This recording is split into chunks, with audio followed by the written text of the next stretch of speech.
राधे राधे प्यारे साथियों, प्रद्योत गुरुकुल में आपका हार्दिक स्वागत है। मैं हूं पीके सर और आप देख रहे हैं प्रद्योत गुरुकुल यूट्यूब चैनल। आज हम कई दिनों के बाद आपके मध्य उपस्थित हैं और आशा और विश्वास है कि आप सभी सकुशल होंगे, आप सभी स्वस्थ होंगे और आपकी पढ़ाई अच्छे से चल रही होगी। यदि आपकी पढ़ाई अच्छे से चल रही है तो आप कमेंट करके हमें बताइए, और यदि कोई कठिनाई है आपकी पढ़ाई में तो भी आप कमेंट करके हमें अवश्य बताइए। कई दिनों से व्यस्तता के कारण और स्वास्थ्य थोड़ा ठीक न होने के कारण हम आपके मध्य नहीं आ पाए थे, इसके लिए हमें खेद है। चलिए, तो आज हम एक बेहतरीन क्लास लेकर आए हैं जो आपकी परीक्षा के लिए बेहद खास होने वाली है। तो सभी साथियों का पुनः पुनः स्वागत है, पुनः पुनः आभार है। जो नए साथी जुड़ते हैं उनका हृदय से आभार है, जो पुराने साथी लगातार देख रहे हैं उनका भी बहुत बहुत आभार है। और आप ऐसे ही जुड़े रहिए। आप आपका विश्वास प्रद्योत गुरुकुल पर है, वो आप बिल्कुल लगातार दर्शा रहे हैं और लगातार फ़ोन और कमेंट आपके आ रहे थे कि सर क्लास क्यों नहीं आ रही है, क्यों नहीं आ रही है। बहुत अच्छा लगता है जब आपको हमारी क्लास का इंतज़ार होता है, तो ऐसा सुन के अच्छा लगता है। तो आज हम आपके लिए लेकर आए एक बेहतरीन क्लास में आज हम बात करेंगे नायका भेद पर। काय पर बात करेंगे? नायका भेद पर। नायका भेद से संबंधित प्रश्न परीक्षाओं में बार बार पूछे जाते हैं और ये थोड़ा सा बच्चों को थोड़ा कठिन लगने वाला टॉपिक है। तो आज के बाद ये कठिनाई इसकी समाप्त हो जाएगी और आप समझ जाओगे कि किस नायिका को किस नाम से पुकारेंगे। ठीक है, जिसका हाल ही में विवाह हुआ है उस नायिका को हम क्या कहेंगे, जो दूसरे के पति से प्रेम करती है उसे क्या कहेंगे, जो अपने पति से प्रेम करती है उसे क्या कहेंगे, नायिकाओं के भेद कितने हैं, नायिका कहते किसे हैं। काव्य शास्त्र के अनुसार नाटक में हमने पिछला जो क्लास आपको दिया था नाटक का शास्त्रीय पक्ष, लगभग उसी का ये अगला भाग है, नाटक का शास्त्रीय पक्ष, जिसमें नायिका ये क्लास हिंदी साहित्य में पूछा जाता है। यहाँ से प्रश्न नाटक में भी पूछे जाते हैं, यहाँ से प्रश्न संस्कृत साहित्य में भी पूछे जाते हैं, काव्य शास्त्र में भी पूछे जाते हैं। वाक्यांश के लिए एक शब्द व्याकरण में जो टॉपिक है वहाँ भी यहाँ से प्रश्न जाते हैं इसी टॉपिक से उठकर। तो ये बहुत अच्छा टॉपिक है, बहुत शानदार टॉपिक है और आपकी परीक्षा के लिए भी बेहद खास है। चलिए, तो शुरुआत करते हैं आज के इस टॉपिक की। चलिए, नायिका का सामान्य अर्थ क्या है। सबसे पहले तो हम इस पर चर्चा करेंगे कि नायिका का सामान्य अर्थ क्या है। ठीक है, तो ये आप सब जानते होंगे नायिका का सामान्य अर्थ क्या है, किसे नायिका कहते हैं। सामान्य अर्थ में नायक की पत्नी को नायिका कहते हैं। ठीक है, देखो, नायक की पत्नी अंग्रेजी में जिसे हीरो कहते हैं किसी भी फिल्म या नाटक का, ठीक, हिंदी में जिसे अभिनेता अभिनेत्री कहते हैं, साहित्य में काव्य शास्त्र में उसे नायक और नायिका के नाम से संबोधित किया जाता है। ठीक है, तो नायक की पत्नी या नायक की प्रिया, नायक जिससे प्रेम करता है या नायक की जो पत्नी है, सामान्य अर्थ में उसे नायिका कहते हैं। तो अब इतना तो आप समझ गए होंगे नायिका किसे कहते हैं, नायक की पत्नी को या नायक की प्रेमिका को। नायक मतलब होता है नाटक का या फिल्म का मुख्य पात्र। मुख्य पात्र नायक होता है। नायक पर भी चर्चा करेंगे हम, नायक के भेदों पर भी चर्चा करेंगे और कौन सा नायक किस कोटि में आता है इस पर भी चर्चा करेंगे, लेकिन नायक की क्लास अलग होगी। आज हम नायिका पर क्लास करने आए हैं, पहले लेडीज फर्स्ट, तो इसलिए नायिका की क्लास पहले लेकर आए हैं, नायक वाली क्लास बाद में लाएंगे। अब हम यदि कहें कि नाट्य शास्त्र के अनुसार नायक किसे कहेंगे, नायिका किसे कहेंगे, तो नाट्य शास्त्र के अनुसार नाट्य शास्त्र में नायिका का अर्थ क्या लिया गया है। यदि ये पूछा जाए कि नाट्य शास्त्र में, आपको सही दिख रहा है, नाट्य शास्त्र में नायिका किसे कहेंगे, किसे कहा गया है, तो नाट्य शास्त्र में नायिका कहा गया है नाटक की प्रधान पात्र या पात्री, मतलब स्त्री पात्र। जो नाटक की स्त्री पात्र है और प्रधान पात्र है, मतलब प्रधान पात्री है, उसे कहा गया है क्या, नायिका। अब दो बातें हो गई, नायक की पत्नी या प्रिया को नायिका कहते हैं। सामान्य अर्थ नाटक की प्रधान का मतलब मुख्य, नाटक की जो मुख्य पात्री है, मतलब पात्र पुरुष और पात्री स्त्री, तो नाटक की जो प्रधान पात्री मुख्य पात्री है वो नायिका। जैसे रामायण में सीता मुख्य पात्र हैं स्त्रियों में, तो रामायण की नायिका कौन हुई? सीता। ठीक है, राम मुख्य पात्र हैं रामायण में, तो राम क्या हुए? नायक हुए। ऐसे ही अभिज्ञान शाकुंतलम, मेघदूतम, अब अभिज्ञान शाकुंतलम में कौन है नायिका? शकुंतला। तो मुख्य पात्र है वो नायिका कही जाती है। अब बात करेंगे काव्य शास्त्र के अनुसार, तो काव्य शास्त्र के अनुसार नायिका किसे कहेंगे? नायिका श्रृंगार रस का आलंबन होती है, श्रृंगार रस का आलंबन होती है। ठीक है, नायिका क्या होती है? श्रृंगार रस का आलंबन होती है। आलंबन, उद्दीपन आदि तो आप पढ़ रखे होंगे रस में। ठीक है, तो काव्य शास्त्र में नायिका कही जाती है जो श्रृंगार रस का आलंबन होती है। अब हम बात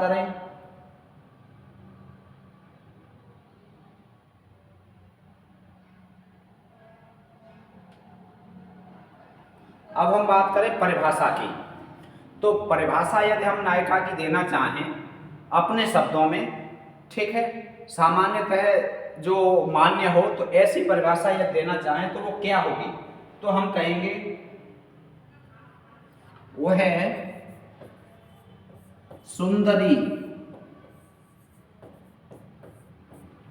एवं यौवन युक्त स्त्री, यौवन पूर्ण या यौवन युक्त, वो है, ठीक है, सुंदरी भी हो और यौवन से पूर्ण भी हो। ठीक, जिसके देखने से रति भाव जागृत होता है। आगे चलो, स्त्री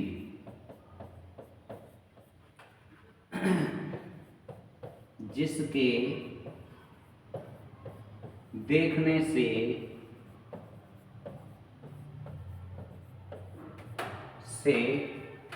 रति भाव जागृत होता है।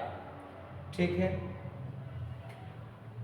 जिसके देखने से रति भाव जागृत होता है, रति भाव जागृत होता है,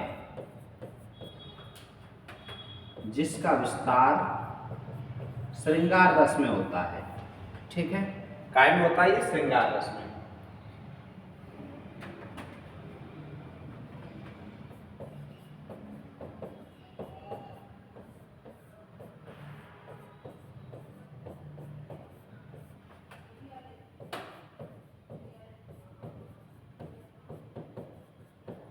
श्रृंगार रस में होता है।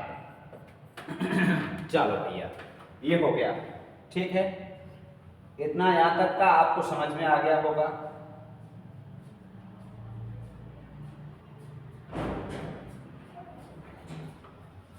वो है स्त्री,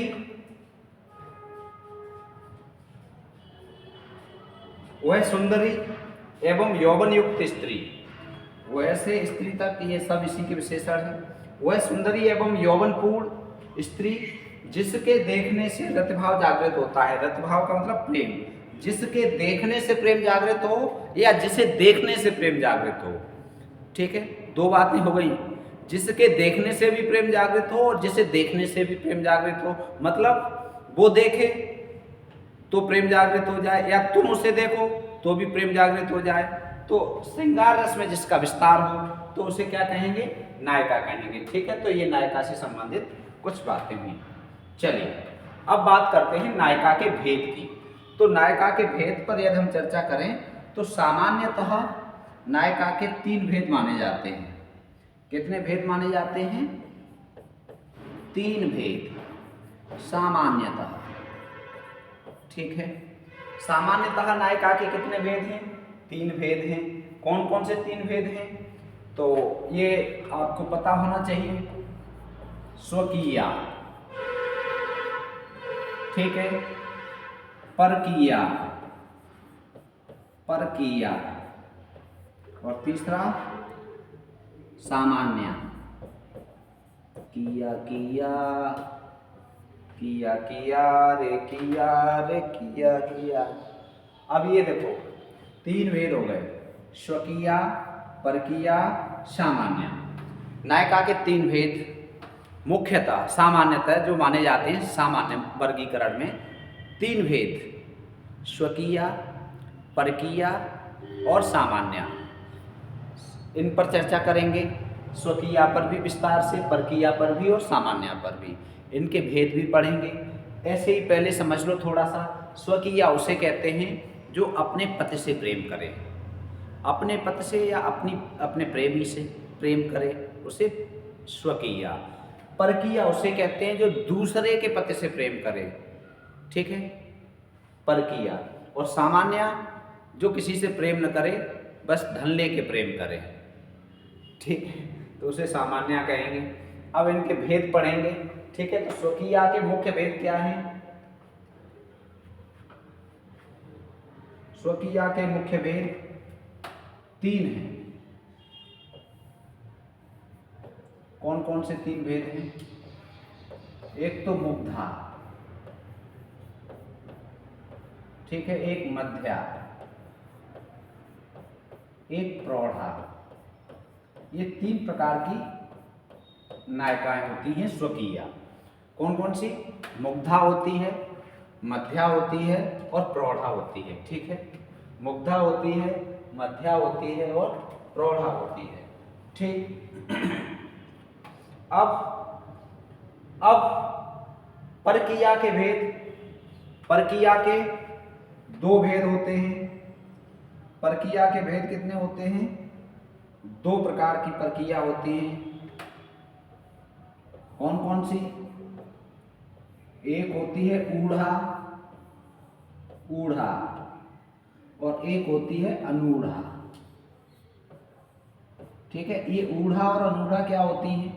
अभी सब पे चर्चा करेंगे। मुग्धा क्या होती है, मध्या क्या होती है और प्रौढ़ा क्या होती है, इस पे भी बात करेंगे। अभी सिर्फ ये स्वकीया के भेद 3, परकीया के भेद 2, सामान्य के भेद कुछ नहीं, ठीक है। सामान्य है मुख्यतः। चलो अब जो बात हो रही है मध्या और प्रौढ़ा की,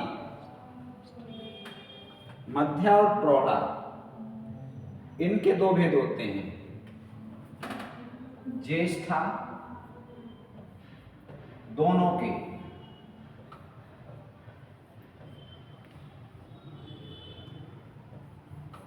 ज्येष्ठा और कनिष्ठा। अब ज्येष्ठा और कनिष्ठा से कुछ समझ में ये आ रहा होगा कि जो बड़ी होगी वो ज्येष्ठ और जो छोटी होगी वो कनिष्ठ। बिल्कुल नहीं।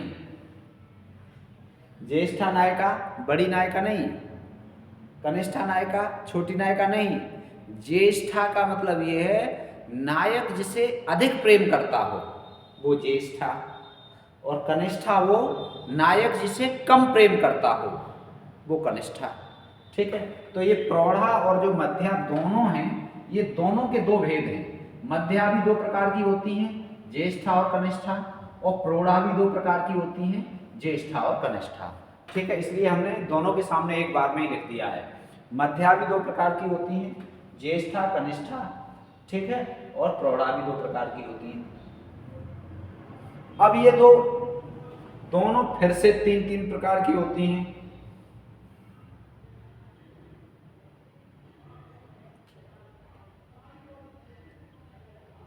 दोनों फिर से 3-3 प्रकार की होती हैं।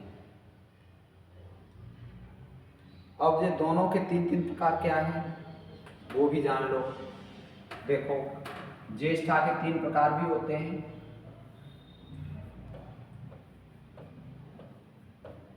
धीरा, ज्येष्ठा नायिका में क्या होती है? धीरा, ठीक। इसमें दूसरी अधीरा और तीसरी धीरा धीरा, धीरा अधीरा, संधि हो जाएगी तो क्या हो जाएगा, धीरा धीरा।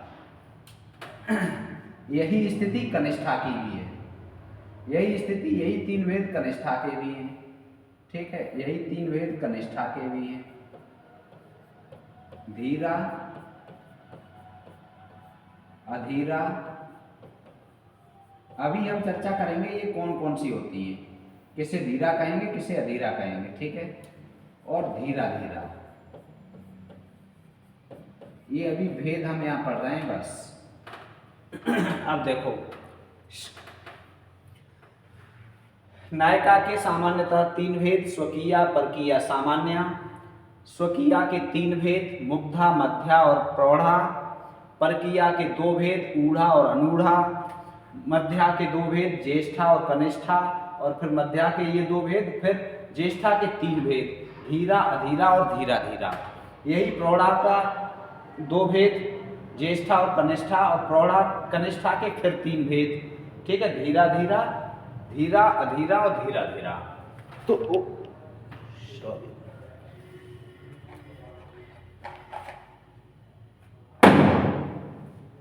ये आपको यहां तक का समझ में आ गया होगा। अब बात करेंगे स्वकीया पर। ठीक है, अब बात करेंगे स्वकीया पर। इसके अलावा अन्य भेद भी हैं, लेकिन फिलहाल हम यहाँ बात करेंगे स्वकीया पर। अब स्वकीया किसे कहेंगे, स्वकीया किसे कहा गया है, ठीक है, इस पर चर्चा करेंगे। सामान्यतः तो हम बता चुके हैं कि अपने पति से प्रेम करने वाली है, इसका मतलब जो विवाहित पत्नी है वो स्वकीया है। ठीक है, तो कौन सा, सामाजिक विधि विधानों से, सामाजिक विधि विधानों से, विधि विधानों से विवाहित स्त्री, से विवाहित पत्नी या स्त्री। ठीक है, सामाजिक विधि विधानों से जो विवाहित नायिका है उसे क्या कहेंगे, पत्नी या नायिका एक ही बात है। ठीक है, नायिका शब्द का प्रयोग करना चाहो तो नायिका का कर सकते हो, नायिका पर चर्चा कर रहे हैं, पत्नी का करना चाहो तो पत्नी का कर सकते हो। विवाहित नायिका, ठीक है, उसे क्या कहेंगे, स्वकीया कहेंगे, स्वकीया। अब आप समझ गए होंगे, स्वकीया, स्वकीया होती है या स्वकीया कही जाती है। ठीक है, कहने का मतलब ये है जिसके साथ 7 फेरे पड़े हों सामाजिक विधि विधान से, जिसके साथ विवाह हुआ हो वो स्वकीया है। ठीक है, ऐसी नायिका क्या है, स्वकीया। ऐसी नायिका क्या है, स्वकीया। और इसे क्या कहा जाता है, इसे पतिव्रता भी कहा जाता है। क्या कहा जाता है, पतिव्रता। ठीक है, पति से प्रेम करती है विवाहित स्त्री। ऐसी विवाहित स्त्री जो सिर्फ अपने पति से प्रेम करती है, ठीक है, जैसे सीता, जैसे सावित्री। ठीक है, तो ये इसके उदाहरण भी हो गए, स्वकीया। इसका दूसरा नाम स्वीया भी कहते हैं। ठीक है, इसकी विशेषता क्या रहती है, विशेषता ये होती है मन से, वाणी से और कर्म से, मन, वाणी और कर्म से अपने पति में अनुरक्त रहती है ये। ठीक है, अपने पति में अनुरक्त रहती है। अनुरक्त का मतलब प्रेम करती है अपने पति से। ठीक, मन, वचन और कर्म से अपने पति में कैसी रहती है, अनुरक्त रहती है, अपने पति में अनुरक्त रहती है। अनुरक्त शब्द तो रह ही गया यहाँ पर, ये तो मुख्य शब्द है, अनुरक्त, अपने पति में अनुरक्त रहती है। ठीक है, उसे क्या कहेंगे, स्वकीया। इसको यदि दूसरे नाम की चर्चा करें तो इसे स्वीया भी कह देते हैं। क्या कह देते हैं, स्वीया, ठीक है, इसे स्वीया भी कहते हैं। ठीक, ये मुख्य बातें हो गई काय की, स्वकीया की। स्वकीया की मुख्य बातें हो गई। स्वकीया, स्व अपने, किया पति से प्रेम करने वाली, स्व अपने से, किया किया, जिसने अपने से प्रेम किया, जिसने अपने पति से प्रेम किया, वो स्वकीया। अब समझ में आ गया होगा, ठीक है। अपने पति से प्रेम किया वो स्वकीया, ठीक है। मन वचन और कर्म से अपने पति में अनुरक्त रहती है, स्वीया भी कहते हैं, और इसे पतिव्रता भी कहा गया है, ठीक है। क्या कहा गया है, पतिव्रता। चलो अब बात करते हैं इसके भेद की। तो इसके भेद ऊपर हमने चर्चा कर ली है। इसके भेद कितने हैं, इसके भेद हैं 3। इसके भेद कितने हैं, 3। कौन कौन से, मुग्धा, कौन कौन से, मुग्धा, फिर मध्या और प्रौढ़ा, ठीक है। ये भेद तो ऊपर हो गए हैं, पहले हो चुके हैं, पढ़ लिए। ये स्वकीया कितने प्रकार की होती हैं, 3, मुग्धा, मध्या और प्रौढ़ा, ठीक है। यहाँ तक आपको समझ में आया होगा, आशा और विश्वास है ऐसा। अब बात करेंगे आगे, ठीक है। अब बात करेंगे आगे, अब बात करेंगे मुग्धा नायिका किसे कहते हैं, ठीक है। 3 भेद इसके हो गए, तो अब मुग्धा की बात होगी। तो मुग्धा नायिका किसे कहते हैं, इस पर चर्चा करेंगे, ठीक है। मुग्धा नायिका क्या होती है, आपने खूब पढ़ा होगा, बिहारी के दोहों में खूब पढ़ा होगा, साहित्य पढ़ा होगा, तो आपको साहित्य में विशेष संदर्भ जहाँ दिया होता है, वहाँ दिया होता है मुग्धा नायिका है। काव्य सौंदर्य दिया रहता है जहाँ साहित्य में, वहाँ दिया होता है काव्य में प्रयुक्त भाषा, काव्य में प्रयुक्त शैली, विशेष बातें दी रहती हैं। यदि बिहारी लाल के दोहे पढ़ोगे तो उनकी व्याख्या में आपको मिलेगा मुग्धा नायिका का वर्णन है, ठीक है, नवोढ़ा नायिका का वर्णन है। तो ये नायिकाओं का वर्णन है, तो मुग्धा नायिका कहेंगे किसे, आज हम ये जानेंगे कि मुग्धा नायिका किसे कहेंगे, ठीक है। मुग्धा नायिका किसे कहेंगे, चलो।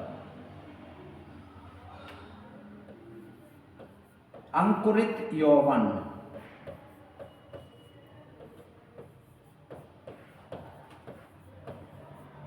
नायिका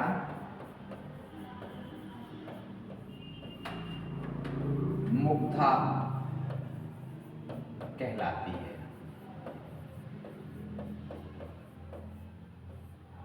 मुग्धा कहलाती है, ठीक है। अंकुरित यौवन नायिका मुग्धा कहलाती है, अंकुरित यौवन नायिका मुग्धा नायिका कहलाती है। ये अंकुरित यौवन का मतलब क्या है, अंकुरित यौवन का मतलब ये है जो युवावस्था में प्रवेश कर रही हो, जो युवावस्था में प्रवेश कर रही हो। अंकुरित यौवन का मतलब क्या है, जो युवावस्था में प्रवेश कर रही हो उसे अंकुरित यौवन नायिका कहेंगे, ठीक है। वैसे विद्यापति के पदों में या अन्य प्रकार के काव्य में इसकी अवस्था 12-13 वर्ष मानी गई है, ठीक है। 12-13 वर्ष, 14 वर्ष के आसपास मानी गई है। साइकोलॉजी में जिसे कह देते हैं किशोरावस्था का प्रवेश, ठीक है, अंकुरित यौवना। लेकिन यदि आजकल मानोगे तो इसे 18-19 साल मान सकते हो। जो काव्य में मानी गई है उसकी हम चर्चा कर रहे हैं, अंकुरित यौवना मतलब युवावस्था, क्योंकि साहित्य में कहीं किशोरावस्था का विधान नहीं है। साहित्य में सिर्फ क्या है, बाल्यावस्था और बचपन या बाल्यावस्था के बाद यौवन या युवावस्था का ही वर्णन मिलता है, ठीक है। संधिकाल मिलता है जिस पर चर्चा की है विद्यापति ने, तो वो 11-12 वर्ष के आसपास का संधिकाल माना है। और संधिकाल का मतलब है बचपन का काल और युवा काल, उन दोनों के बीच का समय, तो वह संधि जिसे कहा गया। तो ये अंकुरित यौवन नायिका क्या कहलाएगी, मुग्धा कहलाएगी, ठीक है। अब आप समझ गए होंगे दूसरी बात कहना चाहें तो हम इसमें ये कह सकते हैं कि बाल्यावस्था से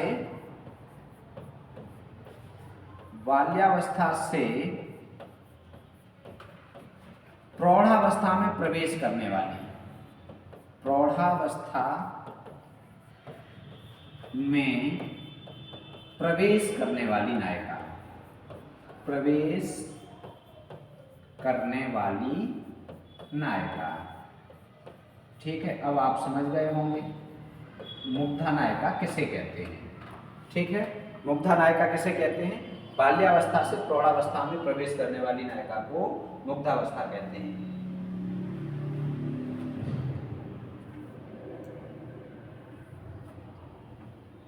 ठीक है, विशेषता क्या रहती है?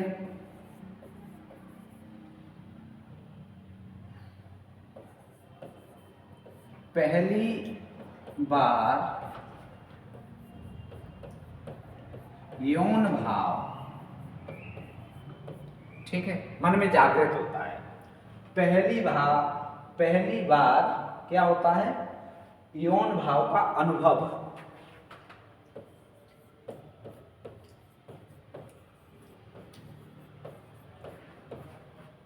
जागृत होता है।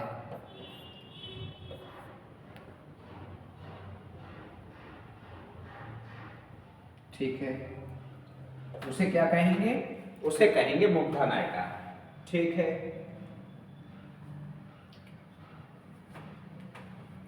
अगली बात क्या होती है? यह जो नायिका होती है रत कीड़ा से डरती है। ठीक है, इसकी विशेषता है।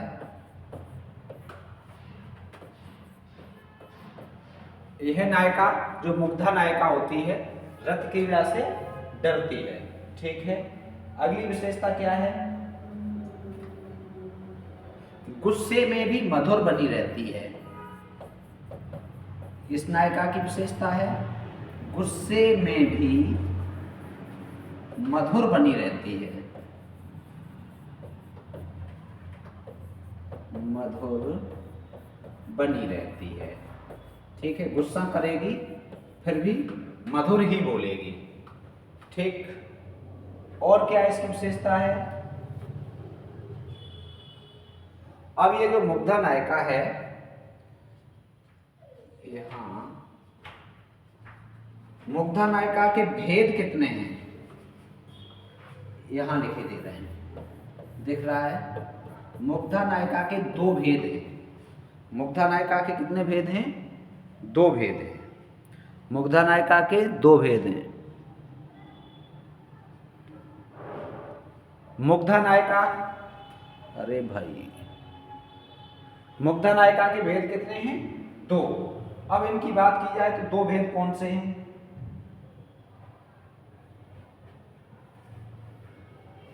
चलो यहीं लिखे दे रहे हैं 2 भेद कौन से हैं। इनके 2 भेद हैं। नंबर 1 ज्ञात यौवना, ठीक, और नंबर 2 अज्ञात यौवना। जैसा नाम वैसा काम, यथा नाम तथा गुण। ज्ञात यौवना का मतलब जिसे अपने यौवन का ज्ञान हो, जिसे ये पता हो कि मैं युवावस्था में आ गई हूं। और अज्ञात यौवना, जिसे ये पता न हो कि मैं युवावस्था में आ गई हूं। ठीक है, जिसे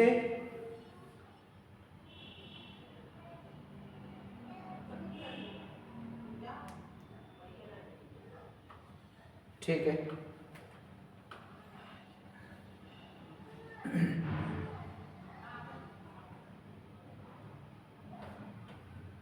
जिसे अपने